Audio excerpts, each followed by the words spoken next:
Começa mais uma edição do JR 15 Minutos, o podcast da Record que aprofunda as notícias que mais mexem com a nossa vida.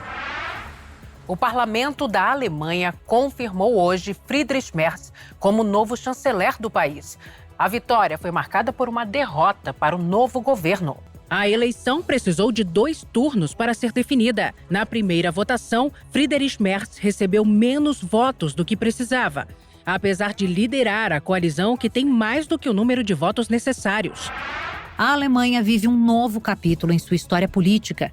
Friedrich Merz, líder conservador, foi eleito chanceler após a segunda rodada de votação no parlamento, algo raro no sistema político alemão. A eleição acontece em meio a uma crise política interna e a uma Europa em constante tensão com a guerra na Ucrânia.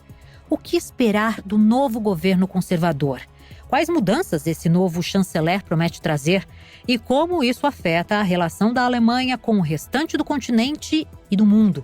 Para nos ajudar a entender melhor esse cenário, o 15 Minutos de hoje conversa com o economista e professor de Relações Internacionais do IBMEC, Alexandre Pires.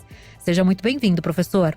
Obrigado, é uma satisfação estar com vocês. Também participa desta edição a correspondente da Record na Europa, Ana Paula Gomes. Ana, como foi o clima em Berlim durante a confirmação do novo chanceler, hein?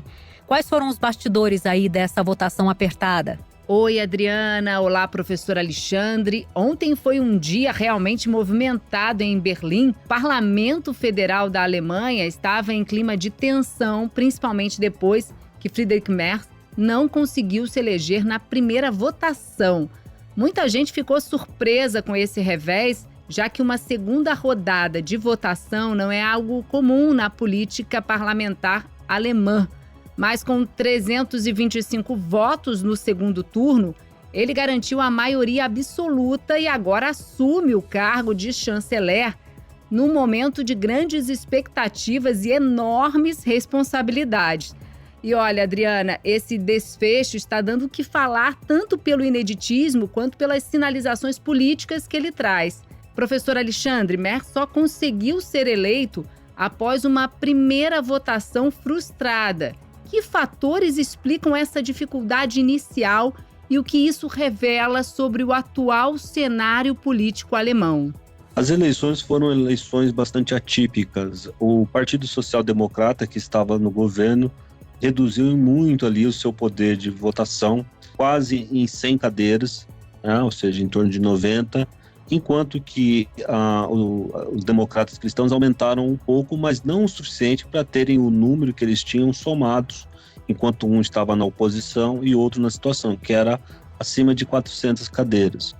Para ter uma maioria, né, você precisa em torno ali de 328, 330 assentos, e eles estão basicamente com esse número, dando uma maioria de pouco mais ali de 4 ou 5 assentos. Na primeira votação, eles ficaram abaixo disso, algo histórico, né? Nunca havia acontecido depois da Segunda Guerra, e claro que isso funciona ali como um fator de enfraquecimento do governo antes mesmo de iniciá-lo, né? E isso complica a situação do Merz, né, o atual chanceler, e claro, cria uma expectativa de novas eleições em pouco tempo, porque é uma coalizão que já começa enfraquecida e sempre sujeita ali a distensões, dissuasões, saídas do governo, disputas por vagas no ministério, e isso faz com que a Alemanha volte a viver uma certa instabilidade num cenário bastante complicado hoje em dia. Professor, o novo chanceler foi eleito em uma votação histórica. Como você avalia a importância desse processo democrático para a política alemã e para a confiança pública nas instituições? A Alemanha se consolidou como uma das grandes democracias europeias, viveu ali uma estabilidade tanto por méritos institucionais, mas também ligadas a um crescimento econômico bastante considerável. Mas agora ela vem sofrendo alguns choques, né? O Partido da Democracia Cristã, que governou por muito tempo com a Angela Merkel, vem sofrendo uma disputa com a Alternativa para a Alemanha, um partido de direita mais radical, que tem buscado eleitores, e os partidos de esquerda sempre tiveram ali na social-democracia o seu grande partido, mas que também perdeu votação, enquanto que outros partidos mais à esquerda, como os Verdes, também diminuíram a sua representação. Isso faz com que a Alemanha viva uma situação nova eleitoral combinada com uma situação econômica difícil, porque a Alemanha vem sofrendo dificuldades para manter o seu altíssimo nível de exportações, que faziam com que ela respondesse por mais de 60% do superávit do balanço de pagamento das economias da zona do euro, ou seja, aquilo que a zona do euro mandava para fora e aquilo que ela recebia em termos de dinheiro,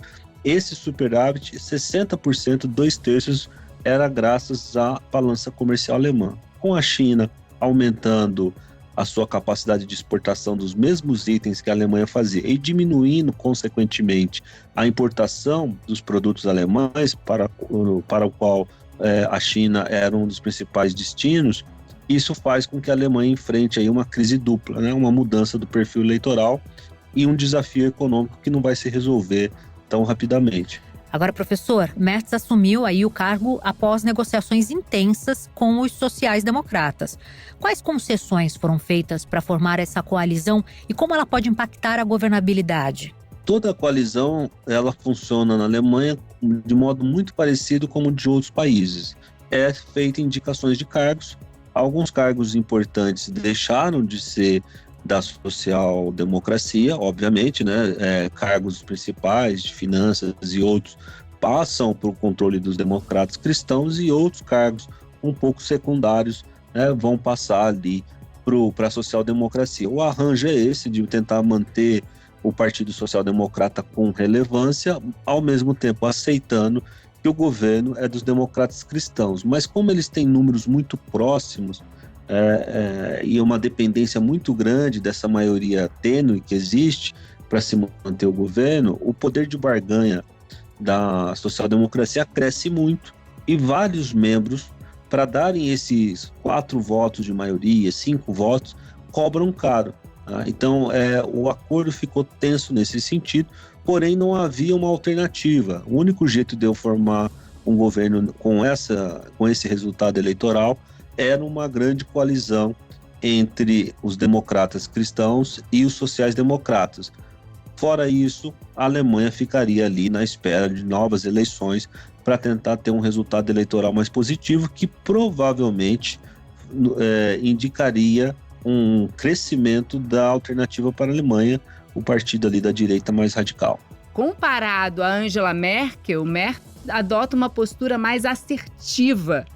Professor, quais são as principais diferenças em termos de estilo de liderança e abordagem política? O Friedrich Merz, ele está na democracia cristã há muito tempo, teve ali uma passagem como juiz, como advogado corporativo, e depois, né, foi cavando ali o seu espaço dentro da democracia cristã e lidera desde 22. Ele tem uma visão pró-Europa semelhante, mas mais intensa, porque ele defende ali a constituição de um exército europeu, aumento da independência da Europa Ocidental em relação ao poderio militar americano, uma diminuição da dependência em relação à OTAN. Acabou por quebrar, né, um padrão histórico dos democratas cristãos, que era a austeridade fiscal. Antes dessas eleições, ele faz um acordo, inclusive, com a social-democracia e aumenta ali o limite de gastos que a Constituição colocava. Então, ele destina uma verba, e muito dessa verba para gastos militares, e essas posturas fazem com que ele tenha uma diferenciação muito grande em termos de atitude política em relação a Merkel. Em alguns pontos, sobretudo com relação ao gasto militar, a visão da Europa, a visão da guerra na Ucrânia, muito mais próximo do Olaf Scholz, que era o primeiro-ministro ali no governo da social-democracia. Professor, Merz é conhecido por seu perfil conservador e pró-mercado. Como suas posições econômicas podem influenciar a política fiscal e as reformas estruturais na Alemanha? Ele sendo pró-mercado, nós esperamos ali uma facilitação de processos de inovação, os quais a Alemanha não acompanhou, sobretudo inteligência artificial, a questão da transição energética. A Alemanha ficou sempre muito focada nas indústrias que ela dominava, automotiva, metal mecânica, e isso vem sofrendo ali uma concorrência muito forte por parte da China, e eles precisam se atualizar, precisam inovar para manter a indústria alemã competitiva, conseguir arcar com os altíssimos gastos do estado de bem-estar social que eles têm, manter um padrão de vida e também conseguir fazer com que a região leste e oeste fiquem mais homogêneas, né? A Alemanha ainda é muito desigual. Quando eu olho a antiga Alemanha Oriental, que era um país comunista, né, que depois foi unificado. Então a Alemanha tem custos altos e ainda sofre outras pressões, como pressões migratórias, pressões intra-europeias, no sentido dos países como França, Polônia, Itália, Espanha, todos quererem continuar competitivos e aumentarem ali a sua capacidade econômica, o que envolve reformas não só no nível da União Europeia, mas reformas nacionais. E no caso da Alemanha, ela vem enfrentando isso. Ela precisa fazer reformas para manter ali o seu poderio econômico e também combater um dos principais fatores decisivos nessa eleição, né, que são os processos inflacionários que não arrefeceram. A gente continua tendo uma inflação muito causada pela guerra da Ucrânia, o encarecimento da energia, mas que vai se complicando com o fato também da Alemanha não conseguir exportar com a mesma verve, com a mesma força que eles tinham antes. Eles tiveram um crescimento econômico agora no primeiro trimestre, mas estavam há 2 anos em recessão. Então a Alemanha precisa de reformas. A ascensão do partido alemão AfD representa um desafio significativo. Como o governo de Merz pretende lidar com o crescimento da extrema-direita e suas implicações aí para a democracia alemã, hein? Processos eleitorais têm correntes de mudanças, novas tendências, e isso nós temos assistido na Europa e de um modo mais intenso na Alemanha agora, porque a Alternativa para a Alemanha se tornou a segunda força eleitoral, né? E agora se torna ali o partido da oposição, o partido líder da oposição, e obriga, né, a centro-direita e a centro-esquerda a se unirem numa coalizão. Se essa coalizão não funcionar, a tendência é que, do mesmo jeito que a social-democracia perdeu cadeiras, né, numa próxima eleição, o Partido Democrata Cristão também perca cadeiras e a gente veja uma diminuição da representatividade desses 2 grandes partidos alemães, que são os partidos que comandaram a Alemanha desde o pós-guerra. E podemos assistir ali, logo mais, um chanceler da Alternativa para a Alemanha, ainda que eles tenham sido classificados como um grupo extremista, o que ainda pode ser revertido, vai haver muita pressão nesse sentido, mas faz com que o cenário bipartidário alemão não seja mais democratas cristãos contra sociais-democratas, mas talvez seja, né, sociais-democratas, democratas cristãos contra a Alternativa para a Alemanha, ou melhor, a Alternativa para a Alemanha contra todos. Professor, com um cenário geopolítico em constante mudança, quais são as principais prioridades da Alemanha em termos de segurança, comércio e relações internacionais nos próximos anos?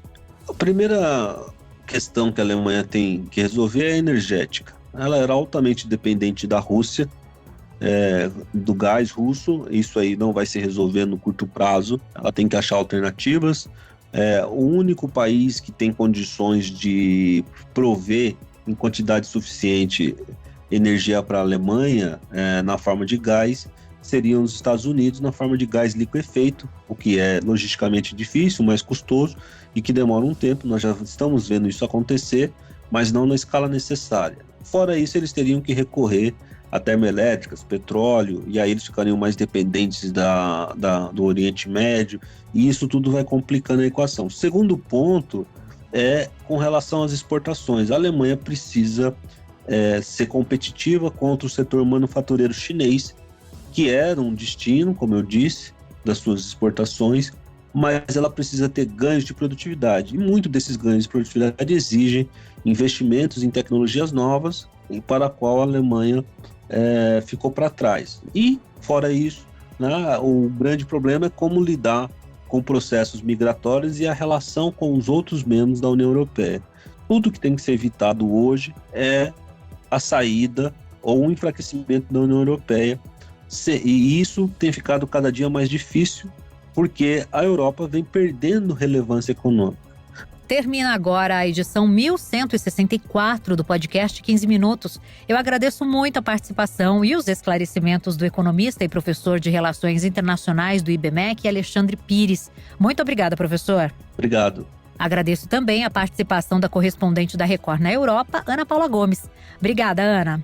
Obrigada, Adriana. Obrigada, professor. Até a próxima. Esse podcast contou com a produção de David Bezerra e das estagiárias Amanda Fusita, Isabela Santos e Yasmin Logrado. Sonoplastia de Diego Marcondes. Coordenação de conteúdo, Deni Almeida. Direção editorial, Tiago Contreira. Vice-presidente de jornalismo, Antônio Guerreiro. Você pode acompanhar o JR 15 Minutos no portal r7.com, nas redes sociais do Jornal da Record e nas principais plataformas de streaming. Te aguardamos no próximo episódio.